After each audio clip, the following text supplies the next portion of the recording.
You can look at a website as a house. You're constantly putting additions on, upgrading the property, adding to it, and looking at the rooms of the house as a place for your customers to come into. What the words on the page are what the conversation is in that room. The pictures and the furniture, that's the design of the page. You want them to come in, to be comfortable, for them to want to stay, and then you can have conversations about what you do and how you can help them.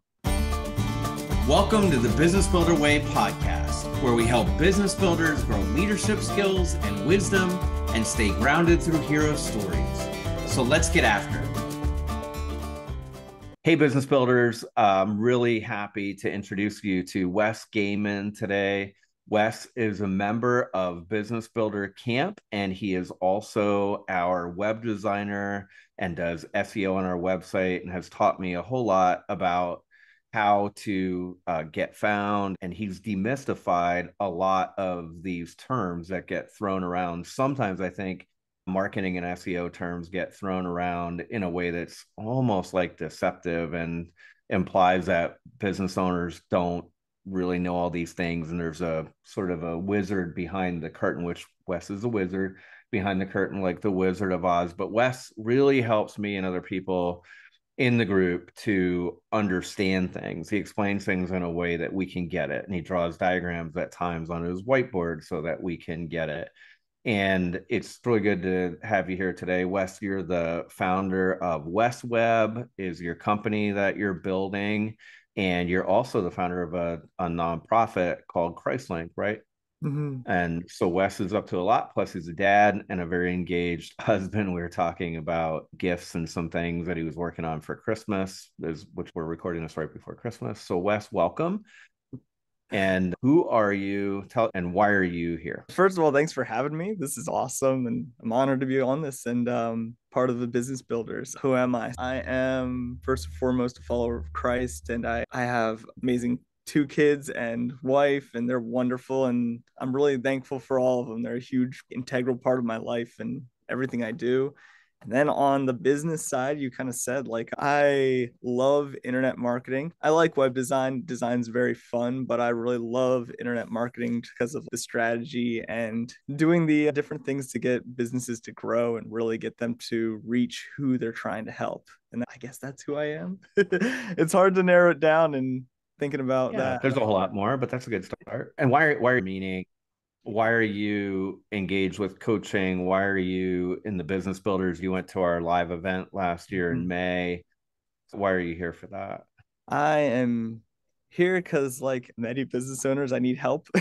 I'm mainly speaking for myself. I feel like some business owners might relate with this, but for me, in starting my business, it's because I'm a little bit of control freak. I want to do my own thing and want to build my own thing. But then there's that certain point that you get to of like, all right, I've been trying a lot of different things and I'm growing, but not the way that I would like to. I'm not building as much as I would like to. It's funny because a year and a half ago, when I was thinking about joining and thinking about doing this, if I could go back and tell myself, I'd just hit myself over the head and be like, just do it. It's going to be good. It's going to be great. And you'll learn way more than you would ever think. In joining Business Builder Camp, it was very much, I want to become part of this community. But then there's that weird nervousness of I've never been part of a group like this or done anything like this. And in joining the community, it's been so cool. And I feel like things that I've learned over the past year, it would have taken me 5 to 10 years to learn on my own and a lot more messing up. So I'd say very much I'm here to learn and grow. And I really love the community and the people that are here and part of it. I was just with Mark Govero in St. Louis 2 Yeah. days ago. Yeah. Oh, good. He had kind of the same reaction when I was mentioning Wes. He goes, "Oh yeah, Wes. Wes is the man." That's what he said. Yeah. Oh, he was awesome. He was part of my hot seat group. Mark was he's a ball of energy that also, like, he was so much fun during the hot seat. That's like one of the cool parts about Business Builder Camp is like meeting these different people and meeting Mark and sitting with him, like the success of his businesses and things he's doing. And then he's talking to me who's really new in business and sharing his insights that was just like, okay, I'm eating it up and writing everything I can down. Mm-hmm. Yeah. He's very excited all the time, and an idea a minute and this, and then we're going to do that. And he's a phenomenal salesperson. So you got that kind of energy like that, right? And then you are a bit more like strategic and take your time and lay it all out. And those things, that's partially why we have this group, is because we all need a little bit of Wes and we all need a little bit of Mark Govero, who I mentioned. And if we can lean on those other people to help us embody a bit of who they are, then we'll be more successful, I Yeah. believe.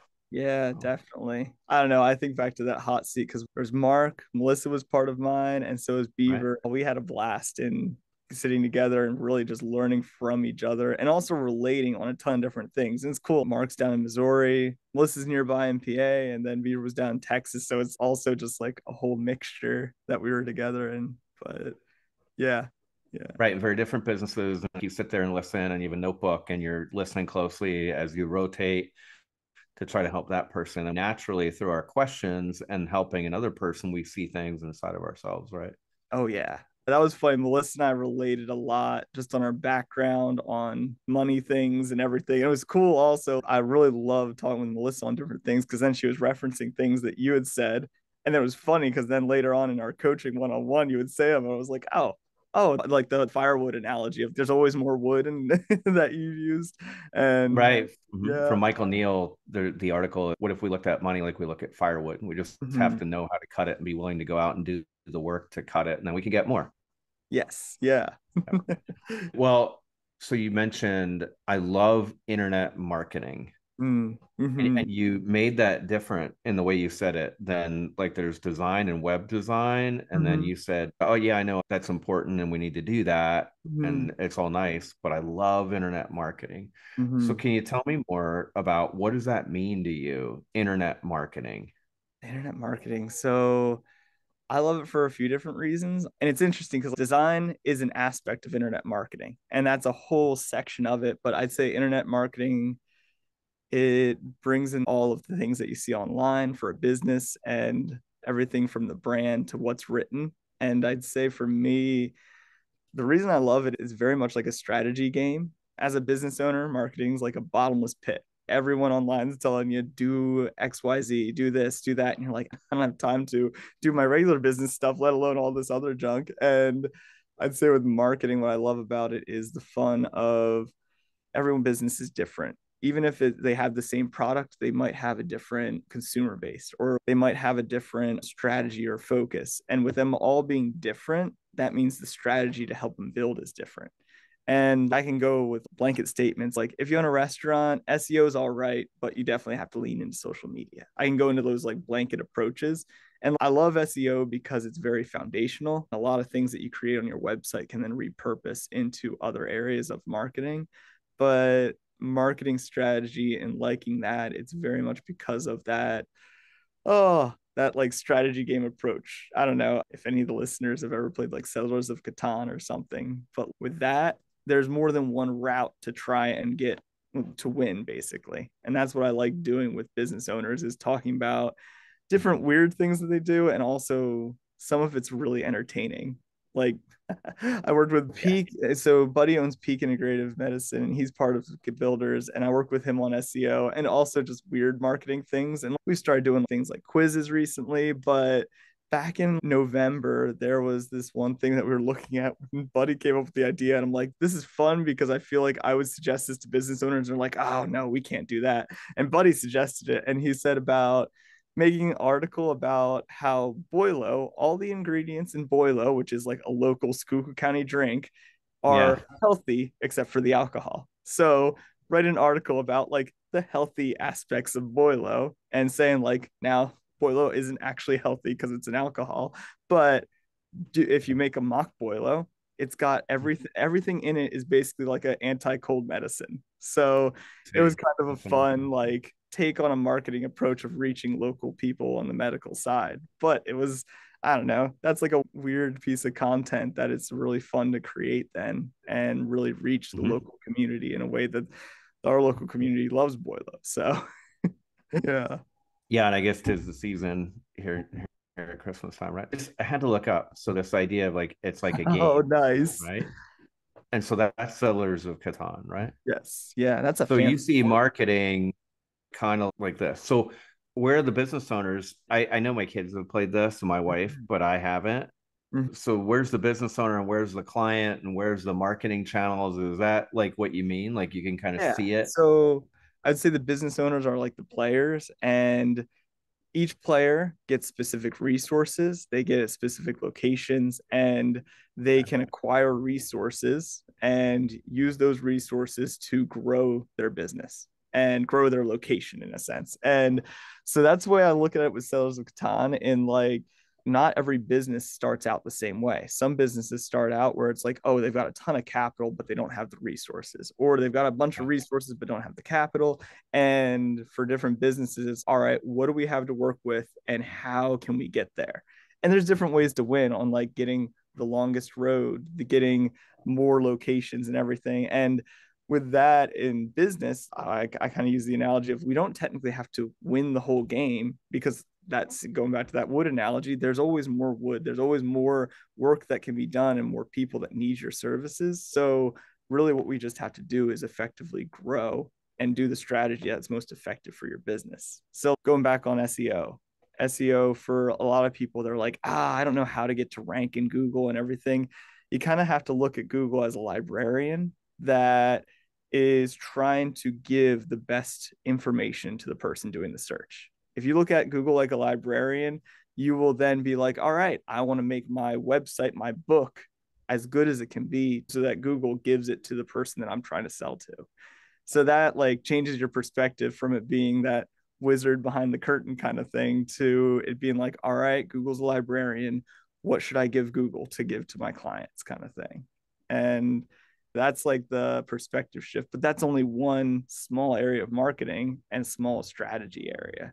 So from business builder camp to peak integrated medicine, completely different approaches in how we do that. And that's where it gets fun, where it's like, ooh, this is how people interacted with your website, with your book. How should we tweak it to make it better for them, to make them come through the doors and get to know you more, kind of thing? It's So that's helpful. It's helpful to understand you and at the core of your business, see marketing and business like the strategy game Catan, and that you're like the guide for the owner who's the player, and you're going to help them see that board more clearly and know the right moves to make mm-hmm. to open up another road or a way for goods to flow. So I can get that. And so you've got West Web where you're doing that work with Buddy Tuchinski, Mm-hmm. and you're in the phase of your business where you're still the guy that's setting the strategy and working on the strategy. And you do the same with me. And you help me understand how to get Business Builder to rank and how to also take a look at like Mastermind Group Pennsylvania, which you've helped me in that way to understand and see it. But you also acknowledge the other types of marketing. And I think a conversation you and I have had a lot of is, well, what bandwidth do I actually have to be able to do the work versus where does it make sense for me Mm-hmm. to use money to be able to have somebody else do some of the work? And yeah, you've been very good at working on that. So there's the West Web piece, and come back to that. But also, PriceLink is something that you've been doing for quite a long time, and that's a not for profit. But my understanding is you're teaching people in the church world. No, sometimes you're doing the work, but you're also teaching some people to be equipped to go out and kind of play the game within their church and their community. Or there's some organizations that aren't exactly a church, but they're doing Christian work in the world. So Mm-hmm. can you tell us a little bit about Christlink? Yeah. So ChristLink started a little over 4 years ago now. It was just before COVID and everything. And it's pretty cool how it's developed. So it started with just me playing around and really wanting to help local Christian organizations that are gospel focused. And I got the board together and we had our first meeting, and then COVID hit a week later. So it was really fun. Perfect. No, we were able to get the 501c3 and everything, but really what we've developed it into is it's an entirely volunteer based organization that I'm a volunteer in it. Everyone that's part of it is a volunteer. And we have monthly trainings that are really structured in building the foundation. And for the team members that are volunteering doing the work, but then also the nonprofits we work with also go through those trainings. And it's really cool in kind of, I guess, pulling back that curtain for a bunch of people, because I feel like the moment they go through the class, they're like, I don't look at social media, I don't look at ads at all the same anymore, because I see what they're trying to do to me, kind of thing. And it's a fun balance, because in doing it, we're trying to do it with integrity and not do shady marketing that a lot of places do, and trying to do it in a way that is really good in how it's communicated. And that's why we lean hard into search engine optimization. But yeah, it's got, at this point, we've got like 10 to 20 volunteers, and then we've got the board as well. And we're kind of developing and planning on going for a broader reach. Right now, we're really local focused. We meet together in person, but now we're trying to develop it where we're getting people from different locations. We have writers in Canada and different locations that pretty much find us online, or like, hey, I want to volunteer, kind of thing. And we can work with writers at faraway places, but then working with marketers is much harder Mm. to figure out how to integrate them in and everything. And we're actually coming out with our Vivid Vision in January. So rolling that out internally in January, and then probably February we'll make it public. But yeah, what our vision is for the next 3 years of our organization, that's what we're going to be publicizing and pushing out and everything. So that's what we do with Super. Christlink. And Christlink is a whole nother challenge. And that's where I feel like right now, this year, what I'm going to be focusing on learning from you and the other builders is just my time management, and figuring out managing my time, as well as working with a potential new employee next month and everything of that nature. Yeah, that's really what I'm diving into. So you got out of high school and you were working for a while. I think you were working for Pioneer Pole Buildings Yeah. locally, and you were Yep. doing construction work, right? Yes. Yeah. I was on a And crew you've there. done like roofing work. Yes. And Yeah. pole barns and sheet metal and all. So you've done work like that, and then you did work at a web design firm as an employee. And then Mhm. which started first, West Web or Christlink? Like, what's your starting Christlink story started with those? first. And that That's was, not yeah. the usual, right? Was No, no. And there was a part of me of like combination of trusting God in it, as well as recognizing that if I start my business first, that's all I will focus on. I'll never have enough time to start Christlink. And starting Christlink with first was very much like, this is what I want to do, and this is what I want to work towards, and how I want to serve God. So that's what I need to do first. And I'm kind of putting the trusting God first before trusting myself and my own abilities, kind of thing. that's pretty And brave, also having a family, right? well, we didn't have kids yet then, and my wife is awesome in supporting me and caring. And like, she's a nurse, and I don't know, I talked with a lot of different marketers that their wives are nurses, and it's like, we're the smart ones. We didn't find another person in marketing or design, because when our field is slow, it's slow. But yeah, no, it's cool now. And my wife being pretty much fully stay at home, she like works one night a month, and it's really fun working with her on that, because she's on the board as well for Christlink, and that's an area that we like Okay. serve together and everything. But So Christlink started first, and then how did West Web start? so actually, I got an old client I had in college reached out to me and was like, I got a project. I want you on it for a bit. And for him, I kind of knew he would run away soon, kind of thing. And he was very much like, all right, I grew what I wanted. Bye. I'm going to go work on this other thing. And worked with him. And I left the in-house job I was working at, and it was an insurance company. And the guy's like, well, will you take me as a client? So I was like, all right, now I got two clients. And as I was working with those two, I got a couple web design jobs, got to build Pioneer Pole Building's website, which was really cool, having worked on a crew for him, and then got this really big site up for him. And then the following year, it was a bit of a challenging year. With my daughter was born super premature and everything, my second daughter. My wife was in the hospital for 2 months right after we bought a house. So it was a wild year, second year of business. So a lot of stretching. And then it was really great coming into business builders on being like, okay, I can focus on my business and actually Mm. growing it. And I would say you got me to focus more on my business rather than just doing work, but focusing on developing West Web and learning how to do sales and things of that nature. Yeah, you've been great. You've been working on your sales pipeline, and you're making your offer more clear and helping people be able to say yes or no. You've done well in that area. And then you alluded to earlier, now you're at this place where, okay, it's time to start adding people, right? Hmm. And you added people in the not for profit Oh yeah. well, not a long time ago, but relatively speaking, a while ago. And now it's just time for this next chapter, and you're Yeah. gonna bring somebody on board, and you're gonna Hmm. be the leader now. Hmm. Yeah. And I'm definitely nervous about it, but it's also been cool in being able to talk with you, talk to Buddy, and just like hearing different business owners say about like, this is what I learned after hiring my first employee of like different Mhm. challenges they faced. And even my one client I work with, I was talking to him about it, and he was really cool and just being like, yeah, I hired my first employees 4 years ago, and these are all the mistakes I made. So it was really neat. And I really like the business community of working with people you like working with, that they're so open with each other. Everyone's very open and wanting to help each other succeed. Yeah. You're pretty easy to be open with. You're a giver and a teacher, and you're willing to tell people straight up what you see, right? Yeah. Yeah.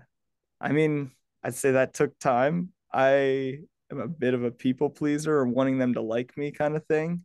And it's against my grain a little bit. I'm also youth leader at my church, and doing that, it made me realize, say I see a student walking towards a cliff, am I going to not tell them they're walking towards a cliff because I want them to like me, or am I going to kind of rip the band-aid off and be like, you need to stop doing this? Right. And not that it's always like that with marketing, but Sure. with working with business owners, it's like they would rather me tell them, hey, that's a bad idea, than being like, okay, I'm not going to say anything. So then your website tanks and marketing, your business falls apart and everything. I'm going to kind of rip that band-aid off. And I think that's also with working with some construction owners where they're like, oh, I want to do this. And I'm like, that's not the best idea. But yeah. Like what? Like what's a bad idea a construction owner might do? So this is years ago when I was working in house for the one marketing company. But this one guy, he had a franchise in Maryland that he wanted to do. It's basically called black hat SEO. Early 2000s black hat SEO was you'd put a giant picture on your homepage and you put a ton of keywords behind that picture that the user couldn't see, but Google would read those keywords. And he was fun. He was really bull-nosed, I guess, and he would kind of bulldoze you in conversation. And I said to him, listen, if you do this, you're going to see massive growth for 2 months. And after that 2 months, Google's going to figure out that this is what you did to your website to get that growth. And the past year of investment that we've grown this site with will be wasted. Thousands of dollars that you've invested in your Hmm. website will be wasted. Your website will never rank again, and you'll probably have to sell some of the franchises off because you won't be able to support the marketing to them. I just like went extreme with him because Gotcha. that would Yeah. kind of break through of like, Sure. all right, Wes, you haven't steered me wrong yet. He kind of said, so I won't do that kind of thing. Well, But there's a lot of things about marketing that we read or see or we get in our mind, like, ooh, this is like hmm, a quick fix or quick money, or like marketing can feel like going to Vegas and pulling the slot machines, or it's like yes, investing yeah. in crypto or Hmm. something. And we're all prone to want to think that we're going to get something for nothing, or what's the easy win. We'd like to get one of those once in a while. And the truth is, for the most part, it takes, what do they say, like success is like hard work. It's the person dressed in overalls that goes to work day after day and builds a little bit, is how Hmm. most business gets built. And really, it's the Yeah. same with marketing. It feels like people are offering us magic, and then you start thinking, oh, they guess the other guy's doing it and they're going to get ahead of me and I'm not doing it, and there's some secret that they have, and a lot of times they don't. Yeah. And I've learned some of that through working. As you know, Jack Justice is a client and Hmm. member of our community, and he owns Ramblin' Jackson and wrote the book Get Found Online and the Tree of Good Fortune. And he works with landscape companies specifically. And one of the things he's taught me over the years is that a good website and good marketing for one of his landscape clients, which would extend to other types of businesses, is like an asset that you build. It's like owning property, and it's like upgrading your property. And if you look at it for the long game like that, you Mhm. can build something really substantial and meaningful that'll then continue to yield fruit year after year.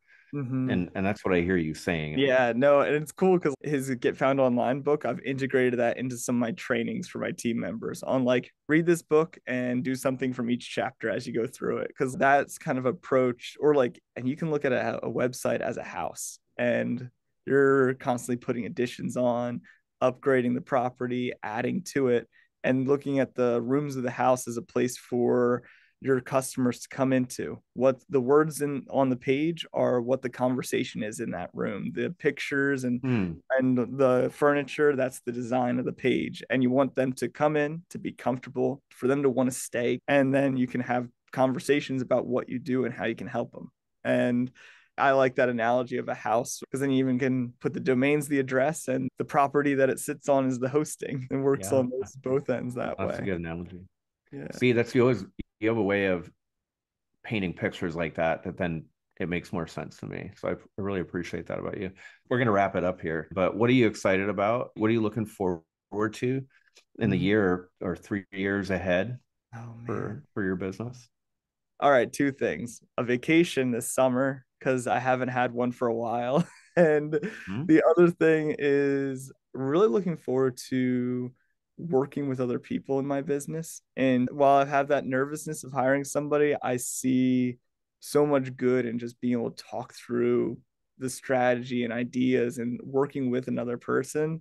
I'm really excited for that because I see how much it benefits ChristLink, and to bring that into Westweb, I see it'll be really beneficial to the people I work with, the clients I work with. It'll really give them a whole, rather than just my ideas, it'll be another person that's thinking about their marketing strategy, and that's really what I'm excited for this year. Yeah. Well, you're going to be okay. You've already done this with ChristLink. You've already had people, and that can be hard and it can be amazing. And it sounds like you want to have a team. And the only thing that's a little bit different now, and you've said it earlier in the conversation, you've been working through it, has to do with like money, right? And it has to do with knowing that you're going to have the workload to be able to pay those people. But you're Mm-hmm. doing that in like Settlers of Catan, you're doing that with your own business. You're taking a Yeah. look at who's on your board, and I'm excited to see what comes and what you build in the year ahead, Wes. So thanks for showing up today. Thanks for sharing your story. Some of it, at least, there's a whole lot more depth to you with the rest of the business builders. Mm-hmm. We appreciate you. Thank you. And yeah, I'm really thankful for all the builders, and just it's really cool how everyone pours into each other and really encourages each other in the group. I'm very thankful, and I'm excited for this next year with the business builders and to see everyone and catch up on how everyone's businesses are growing and the goals. I think that's next Oh, week. yeah. We'll be talking about that. Yeah, next week we're going to do how to have your best week ever, how to have your best year ever in 2024. That'll be a good time. All right, Wes, thanks a lot. Thank you. Bye. Thank you for tuning into the Business Builder Way podcast. If this episode spoke to you, click that subscribe button and share it with a friend. That's how this message gets out into the world. If it is helpful for us to have a short conversation, I'd love to do that. Send me an email at wayne@businessbuildercamp.com.